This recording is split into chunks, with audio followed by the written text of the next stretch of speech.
What would happen if the most looked down upon person in a restaurant turned out to be the one who would change the fate of the entire system?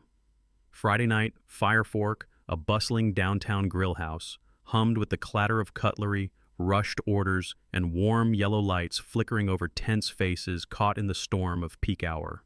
Lana Moore brushed a loose strand of hair from her forehead, sweat tracing a line down her back as she weaved between tables with a tray of steaming dishes fresh from the kitchen.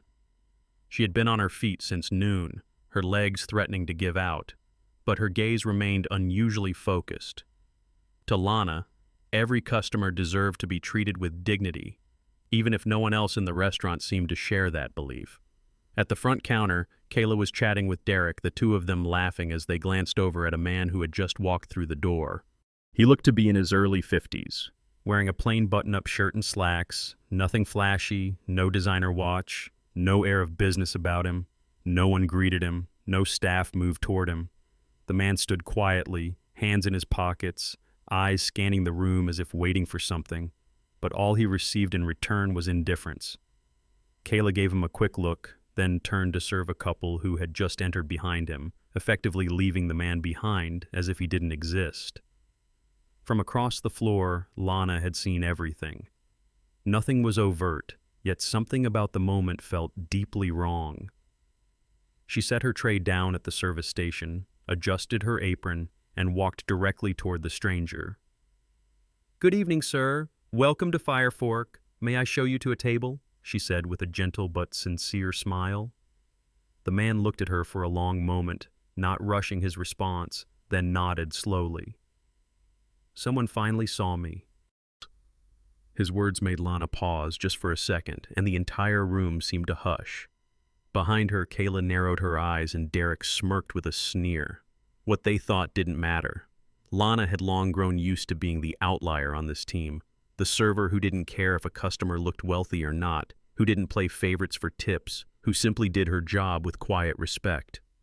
She had no idea that this small act would be the spark that ignited a chain of events beyond anything she could imagine, and that the man she had just invited to sit was, in fact, the very person holding the future of the entire restaurant in his hands.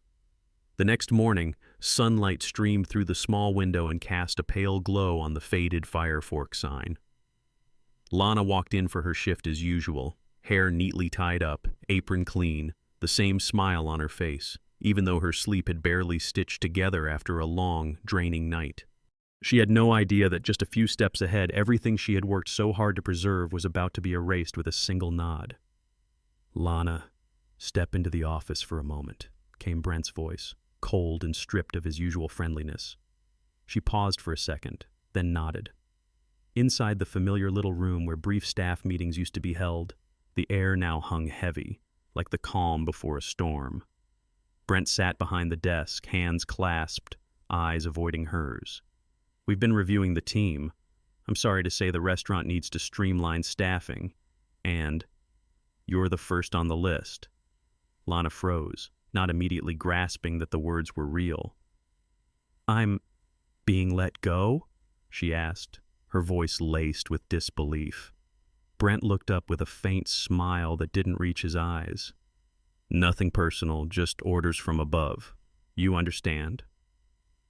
But she didn't understand. The restaurant was short-staffed. She was the one who always came early, stayed late, never missed a shift or uttered a single complaint. So why her? Brent's eyes darted away, his shoulders curling slightly behind the desk. And in that instant, Lana understood. This wasn't about downsizing, it was punishment. A silent purge for not following the unspoken rule. Serve the wealthy, ignore those who aren't worth the time. As she stepped out of the office, she saw Kayla laughing with Derek as if they had just watched a satisfying comedy unfold. Lana said nothing. She didn't cry. She walked slowly through a sea of indifferent glances, carrying her worn apron neatly folded in her hands. On her way home, her phone buzzed again and again in her pocket, but she didn't have the energy to answer. Being pushed out for doing the right thing felt like more than injustice. It felt like being cut off from the one thing that had kept her grounded in life. But what Lana didn't know was that someone had been watching everything. And at the very moment she was cast out, her future had already begun to quietly change direction. A small apartment on the third floor of an aging building sat tucked in the heart of the city. In the silence, only the soft hum of the air conditioner could be heard, and the pale blue glow of a phone screen illuminated the otherwise dim room. Lana curled up on the edge of the sofa, her vacant gaze fixed on the window where the evening light faded behind the towering skyline. She no longer cried, but inside her was a hollow space, undefined and heavy. The shock from that morning hadn't settled when her phone lit up again, displaying an unfamiliar number. She almost ignored it, but her hand, as if guided by instinct, tapped the answer button. "Hello?" Her voice was hoarse and tired. On the other end, a calm, low male voice spoke with a quiet steadiness. "Good evening, Ms. Moore. This is Caleb Morgan." Lana furrowed her brows. The name struck something familiar, but she couldn't quite place it. "I'm sorry, I don't recall," the man gently interrupted. "We met last night, at Fire Fork." A jolt ran down Lana's spine. He was the customer she had served, the man the entire restaurant had ignored. She shot up from the sofa, her hand tightening around the phone. "Yes, I remember now." There was a brief pause, and then Caleb continued. "I assume you're no longer working there." Lana hesitated before nodding, even though he couldn't see her. "That's right. I'd like to hear the reason from you directly." And so, for the first time since being let go, Lana spoke. Not with embellishment, not in self-pity, just the simple truth, about how Brent ran things through favoritism, about the quiet discrimination, the overlooked customers, and how she had chosen to act regardless of the consequences. When she finished, the line went silent. But instead of suspicion or discomfort, Caleb's voice returned, steady and clear. "Can you meet with me tomorrow morning? I have a proposal." Lana held her breath. "A proposal? From a stranger?" "I'll send you the address. I hope you'll come." Then the call ended. Lana stared at the now dark screen, her heart pounding. She didn't understand what was happening, but one thing was clear: the man was not ordinary, and her life, from the moment she walked out of Fire Fork, might have just taken a completely new turn. The next morning, Lana stood in front of a small cafe tucked between quiet storefronts. Outside were wooden benches and pots of wild daisies quietly basking in the early sun. She took a deep breath, trying to calm the uneasy flutter in her chest. The call from the night before kept looping in her mind like a dream. But the man, Caleb Morgan, didn't seem like someone who made empty promises. She pushed open the door, and a soft chime rang out like a breeze. Inside, the space was warm and inviting, filled with the scent of coffee and freshly baked pastries. Near the window, he was already there, dressed simply again, but this time in a charcoal vest with no tie, looking effortlessly composed, yet quietly commanding. When his eyes met hers, Lana felt something strange. He didn't look at her like someone who owed her thanks. He looked as if he was assessing a potential partner. "Ms. Moore," he said with a gentle smile, "I'm glad you came." Lana sat down, her hand subtly gripping the edge of her coat. "I still don't really understand. What's going on?" Caleb set down his coffee cup and spoke calmly. "I'm the founder and owner of the Fire Fork restaurant chain." The words landed like a jolt. Lana froze for a moment, her mouth slightly open as if to ask again. "The restaurant where you worked is just one of dozens I've built. I often visit them, disguised, anonymous, to see the truth that reports never show." He paused, his gaze sharpening with the clarity of memory. "That night I saw everything clearly. How Brent runs the place, how staff judge customers by wealth, and how you broke that cycle with one simple but brave act." Lana stayed quiet. In her mind were all those late nights, all those moments watching guests ignored just because they looked plain, and all the times she stayed silent. But that night, she didn't. "I want you to return to Fire Fork," Caleb said, pulling her from the thought. "But not with an apron. I want you to return as the branch manager." Lana blinked. I've never managed anyone. You're the only one who did the right thing when no one was watching." That's something you can't train. Caleb reached into his jacket and placed a business card on the table between them. You don't have to decide right away. But if you're ready to stop accepting and start changing things, call me. Lana looked down at the white card with gold lettering, her fingers gently touching the edge. No one had ever placed that kind of trust in her. And for the first time, a powerful, unfamiliar feeling stirred inside her. She could do this. 2 days later, the early morning sunlight filtered through the tree branches lining the street and reflected off the front window of Fire Fork. Lana stood at the entrance, smoothing the hem of her shirt beneath her new manager's uniform. Deep navy, neat, with a clearly displayed name tag. Lana Moore, branch manager. Her heart pounded, not from fear, but because she knew she was about to step into the very place that once cast her out. But this time, she returned in an entirely different position. She pushed the door open. The familiar bell chimed, but instead of a greeting, the only thing that greeted her was sudden silence. Kayla, wiping down the counter, froze mid-motion. Derek, in the middle of sliding fries into the fryer, turned around, eyes wide. The whole kitchen seemed to halt in stunned disbelief. Lana simply smiled, walking slowly toward the coordination station. All eyes were on her. Moments later, familiar footsteps echoed from the back, heavy, hurried. Brent appeared, shirt disheveled, eyes bloodshot from either lack of sleep or rage, probably both. When his gaze landed on the name tag on Lana's chest, his face darkened like a sky about to storm. "What the hell is going on here?" he growled, slicing through the tension in the room. Lana turned calmly. "I'm the new branch manager," she said. Brent let out a harsh, bitter laugh. "You? Manager? Who gave you that authority?" And as if on cue, the door opened again.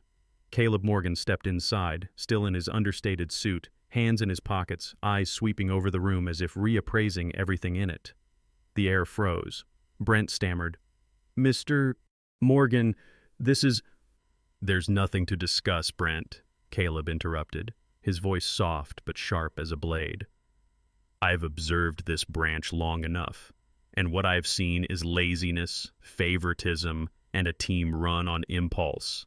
As of today, that ends." Brent clenched his teeth. "You can't—" "I can, and I have," Caleb replied firmly. "You're fired, effective immediately." No one laughed. Kayla held her breath. Derek lowered his head. Lana stood still, hand resting on the counter's edge like a marker between the old and the new. And in that moment, she knew. She had just crossed a threshold that would never lead back. The atmosphere at Fire Fork after Brent's firing was unusually quiet, like a lake just struck by a heavy stone that had yet to ripple. Lana entered each shift with calm and steady composure, but she knew well, the silence wasn't agreement. It was a conspiracy waiting to unfold, and it didn't take long for her to pinpoint the source. Kayla still smiled at customers, but the chill in her eyes was impossible to miss. Derek avoided Lana's gaze, but every time she turned her back, whispers and low scoffs echoed from behind the counter. They didn't openly resist. They weren't that foolish. But the signs were there. Unusually slow service, frequent order mix-ups, customer complaints about cold food, weak coffee, or excessive wait times. All of it began surfacing right after Lana took the manager's seat. She checked the system, reviewed operations, but found no clear errors. Just a series of accidents that always seemed to happen during shifts under Kayla or Derek's watch. One Wednesday afternoon, after an order was delayed more than 20 minutes and a loyal customer stormed out in frustration, Lana decided to shift her approach. No calling them into the office, no interrogations, no raised voices. Instead, she stepped into the kitchen, rolled up her sleeves, and stood next to Derek, who was fumbling with assembling a burger. "Need a hand?" she asked, voice light and unassuming. Derek didn't respond, but his hands trembled as he placed the slice of cheese. Lana didn't scold, she simply joined in. With Kayla, she appeared at the register during peak hours, helping take orders, jotting them down, and processing each request with near-perfect efficiency. Her presence forced Kayla to move faster. There was no other choice.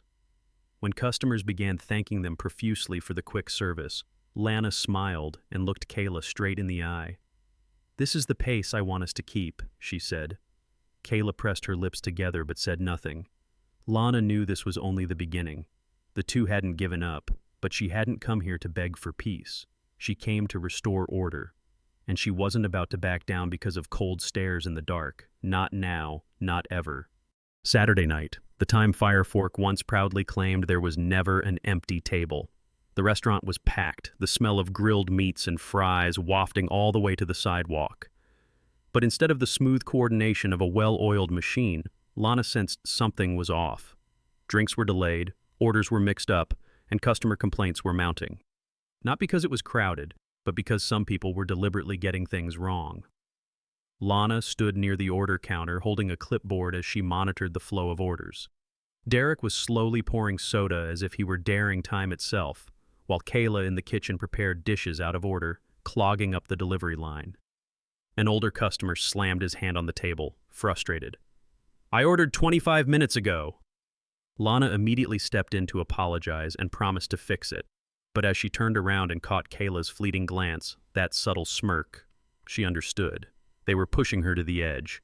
They wanted her to lose control. Lana stepped between the kitchen and the order station, unfastened the clipboard from her grip, and hung it on the hook. "Derek, switch to prep. I'm taking over the drinks." Then she turned to Kayla. "I'll handle the kitchen. You're on menu coordination and tray cleanup." Without waiting for a response, Lana tied on her apron, rolled up her sleeves, and began preparing drinks herself, delivering dishes, checking each plate one by one. Her movements were quick and deliberate. She called out customers' names clearly and served meals with genuine smiles. Just like that, she conducted the chaos back into harmony, like a maestro restoring rhythm to a broken symphony. Within 15 minutes, the disarray had settled. Customers who had previously complained were now nodding in satisfaction. A young couple smiled and whispered to each other, "She should have been running this place all along." Standing at the entrance, Caleb Morgan had been silently watching the entire time, hands in his pockets, never saying a word. Once things were back in order, he gave a quiet nod and slipped away without a sound, as if he had come only to confirm one thing. Was Lana truly capable of leading? And the answer was clear. As for Kayla and Derek, they knew they had failed. Their final test didn't bring Lana down. It only proved that she wasn't just managing Fire Fork. She had become its new heart. The following Sunday, the restaurant opened later than usual. Lana sat in the office, her eyes fixed on the computer screen where rows of sales data flickered. Something felt off. Even though Fire Fork had been packed all week, the recorded revenue was unusually low. She rechecked the sales log, invoices, and cross-checked every transaction. Then her eyes stopped at a string of modified orders made late at night, long after closing hours. Who had access to the system after hours? She traced the login activity, and the name that appeared made her go still. Derek's account. Lana didn't want to believe it. But then a flicker of suspicion connected all the scattered pieces. Wrong orders, customers complaining about price changes, late-night data mysteriously disappearing. It wasn't clumsiness, it was sabotage. She picked up the phone. "Derek, come back to the restaurant, we need to talk." Half an hour later, he walked into the office, shirt half-buttoned, eyes avoiding hers. Lana turned the screen toward him. "Do you want to explain this?" Derek shrugged, voice tense. "I didn't do anything wrong. Maybe someone used my account." "The system logs device addresses and timestamps," Lana said calmly. "This is the computer from the prep station during your shift." Derek went silent. A twitch in his jaw betrayed the panic rising inside. Lana looked him squarely in the eyes. "Why?" And when he finally spoke, the truth shattered like cracked glass.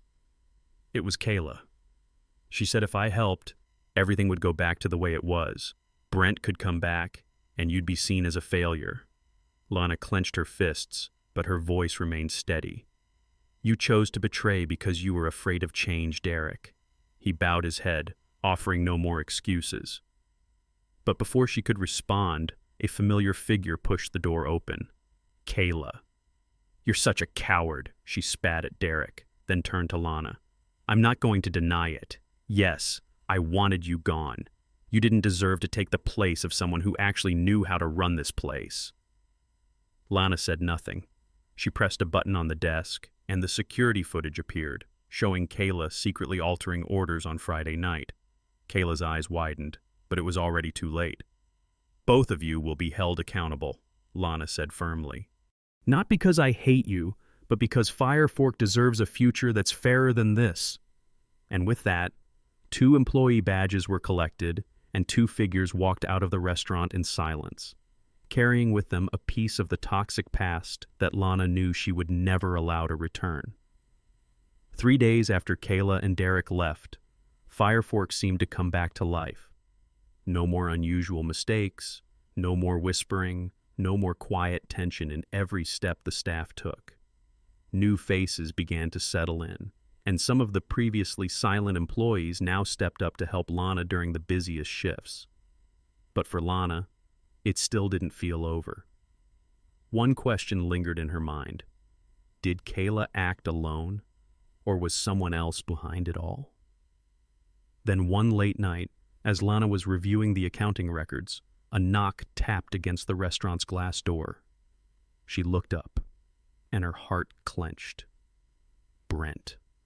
His face was still cold, but his eyes were sharper now, filled with unmistakable hostility. He walked in like this place still belonged to him, calmly sat at a table near the counter, and leaned his elbows on its edge. "Long time no see," he said with a dry smile. "Heard you managed to get rid of Kayla. Impressive." Lana stood behind the counter saying nothing. He went on, "But really, don't you think everything happened a little too easily? Who gave Kayla access to the system? Who taught her how to manipulate invoices?" Lana's palms went cold, but her expression remained steady. "It was you, wasn't it?" Brent raised an eyebrow. "Let's call it remote guidance." He stood and slowly walked toward her. "I built this branch. I know how it runs better than anyone. And you think a couple of good weeks is enough to change everything?" Lana didn't move, but under the counter, her fingers had quietly pressed the soft alert button, a discreet security feature only the manager could use. Brent didn't notice. "I just came to remind you that power here doesn't come from a name tag or the approval of a few newcomers. It comes from control, and I don't give that up easily." The door burst open. Caleb Morgan walked in with 2 compliance officers. Brent flinched, his arrogance shifting quickly into panic. Caleb said nothing, just handed Lana an envelope. "Would you read it aloud?" Lana opened it. It was a transcript of the conversation that had just taken place, recorded directly from the microphone embedded at the counter. Every threat, every confession, it was all captured. Brent froze. Caleb finally spoke, his voice cold as steel. "I gave you plenty of chances, but this is the last. We'll be sending this evidence to the executive board and legal department." Brent gave Lana one final look, but this time there was no defiance in his eyes, only defeat. As he walked out of Fire Fork, this time it was for good. Lana didn't say a word, but when she turned and saw the team watching quietly from the kitchen doorway, she knew the final storm had passed. And from now on, Fire Fork belonged to the present, with no old shadows left to rule. A week had passed since Brent was officially brought before the Internal Review Board. Fire Fork, once a dreaded name in the eyes of many customers, had now become a bright spot on the company map. Shifts ran smoothly, staff collaborated effortlessly without being told, and customers returned consistently with satisfied smiles. Lana still started every morning with a perfectly balanced black coffee and a thick to-do list, but everything now felt less like a battle against dysfunction and more like a journey of rebuilding. She moved from the beverage station to the kitchen, scanned receipts, listened to suggestions from a new hire, and encouraged the trainee barista. Day by day, Lana was planting something into Fire Fork that no manual could teach: trust. On Thursday afternoon, while Lana was organizing end-of-day reports, her phone buzzed. It was Caleb Morgan. His voice, steady and firm as always, carried something new this time. I need you to come to the main office." She was a bit surprised, but he said nothing more than 3 words. "It's something big." When Lana arrived at Firefork's headquarters downtown, Caleb was already waiting at the conference table. Without formalities, he slid a folder across to her. "In 3 weeks, your branch's sales are up 34%. Customer satisfaction has hit a perfect score, and staff turnover is 0. I've never seen numbers like these from a former underperforming location." Lana gave a small smile, as if the success was simply the natural result of steady effort. "But the reason I called you here," Caleb continued, "is because I don't want to keep you tied to just one branch." Lana looked up. He went on, "I want you to take on the role of regional manager, overseeing all 3 Firefork branches in this state." Lana's heart skipped a beat. That role wasn't just a promotion.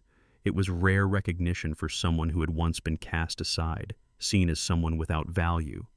But instead of hesitating, this time she met his gaze directly. "I accept." That night, back home, Lana stood on her small balcony looking down at the glowing city streets. Jake, her younger brother, stepped out of the study room and smiled. "You turned that restaurant around. Do you think you can change the whole system?" Lana smiled. Not the quiet smile of days past, but the kind that belongs to someone who knows they've stepped into the role of a leader. "Not just can," she replied. "I will." And just like that, from a server once overlooked, Lana Moore had become a symbol of change, not through power handed down to her, but through the courage to act when no one was watching.